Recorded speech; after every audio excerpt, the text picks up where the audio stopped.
Most of us go through life assuming we're making our own financial decisions, but in reality, we're shaped by a much bigger system: your culture, economy, and expectations. Most of it operates quietly in the background. We copy what feels normal, we follow the patterns around us, and we rarely stop to ask about, what our beliefs are about money and where they actually came from. Now, that's what I mean by financial identity theft. Your financial identity forms long before we have the awareness or the information to shape it deliberately. So when people talk about money, the advice usually jumps straight to budgeting or investing, but underneath all of that is your financial identity, the thing that drives your decisions before you even realized it was there. I think about it in three parts. Number one, what you believe about money. Number two, why you believe it. And number three, what shaped those beliefs. Now, where those three overlap is your financial identity, and most of it wasn't consciously chosen. It formed gradually based on what you were exposed to. Now, at some point, you start noticing patterns, why certain choices feel normal, why others feel uncomfortable or risky. And when you see how all of it works, it's a bit like, the red pill analogy in the Matrix. You just spot things, you never noticed before. It wasn't really a big moment, it's just clearer awareness of, what's been influencing you. So your financial identity didn't form by accident. It has been shaped by a few forces that people really never stop to question. Number one is education. So we grow up, you're taught English, maths, the usual subjects, but not life skills that have a profound impact on your future. Things like managing money, understanding debt and interest, how compounding works, how to make long-term financial decisions.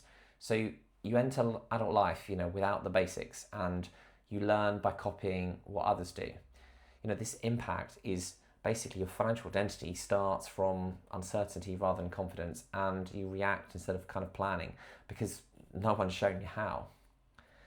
Number two is cultural theft. So from childhood into adulthood, you absorb ideas, from friends, workplaces, wider society, and you form beliefs like a certain lifestyle equals success. Spending more than you earn is normal. Debt is just part of life. Talking about money feels awkward, and these aren't rules. They're just cultural defaults that feel true because everyone around you follows them. They were shaped over decades by consumer-driven economy and then amplified by social media and comparison. So the impact is your beliefs are inherited, not designed. We all live inside systems we didn't build, and most of us don't really understand them.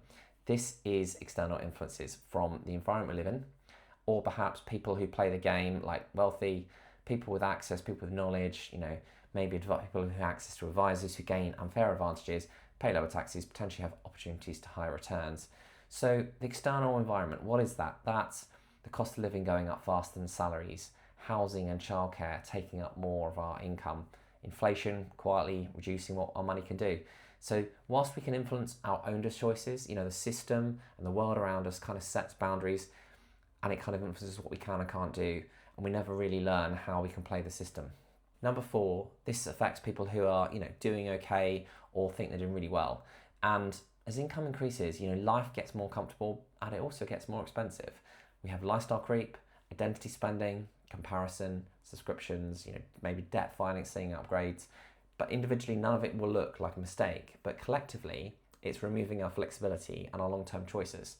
So you feel like you're following social norms, but you're quietly limiting the freedom you have in the future and the lifestyle you could have intentionally designed. So number five is time theft. Now, this is the one people usually notice last. Most people drift through their 20s, and not because they're lazy, but because they don't really know what they don't know. There are things debt exists, spending more than you earn is probably a bit risky and something you shouldn't do. Saving early is probably a good thing. They are the don'ts, right? And then there are things you kind of know, but don't really feel yet. So, debt has a cost, but you don't fully understand what it does to your choices. Career decisions matter, but you don't see how small delays compound. And time is valuable, but it still feels abundant. These are kind of the known unknowns. You're aware of them, but you haven't lived the consequences yet. And then there's the biggest category, which is the unknown unknowns. So you don't see how these early habits, will lock you into future options. You don't see how lifestyle inflation becomes a ceiling, and you don't yet see how missing compounding of years can't really be uncovered or recovered rather. And responsibility arrives faster than expected, because for all of us, life in your 30s fills up. You have mortgages, kids, careers, commitments. You're no longer choosing freely. You're managing momentum. Only then really do you start understanding how much those early decisions really mattered. And by that point, some of the runway effectively has gone. And that's what time theft really is. It's not a single bad decision. It's years spent drifting before you even realised, the game of life was being played. For me, that wasn't one dramatic moment. It was, gradually connecting the dots, education, really just understanding more about life in my 30s. And I started noticing where my beliefs had come from, what I'd absorbed without realising it, and how much of my financial identity was shaped by everything around me. So once you see that clearly, you realise perhaps it wasn't intentional, but it can be reshaped. So this is how I go about doing it, my reset questions. If you want to start rebuilding your financial identity, these questions matter more than, I think, tactics. Number one is, what am I actually trying to achieve? Number two, why does it matter to me?